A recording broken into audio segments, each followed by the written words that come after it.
Yeah, way back in 1990, I was a starving artist computer animator in Chicago, and I'd just gotten married, newly married. My wife and I had 10 bucks. We were down to our last 10 bucks, and I was staring at a tomato and a cucumber on my computer screen, trying to figure out how I could use them to spread biblical truth. If you go all the way to the year 2000, though, I had built, by that point, the largest animation studio in between the coasts. We'd sold 30 million VeggieTales videos. It was the most successful direct-to-video series in history, not just Christian videos, but of any kind of videos.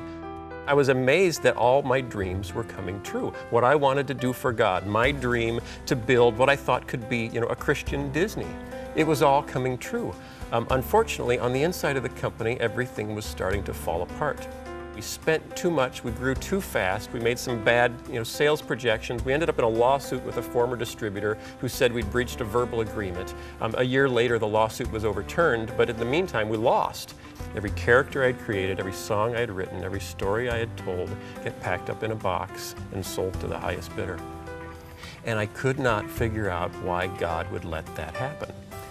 But I was rolling this rock up a hill that I felt I'd been called to roll, to build a Christian Disney, to be a Christian Disney.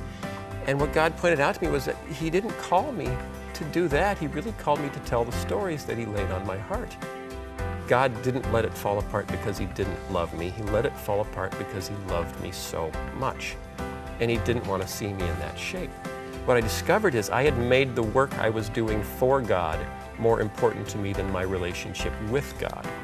Until I was ready to do nothing for God and just rest in my relationship with Him, I really wasn't ready to do anything for God.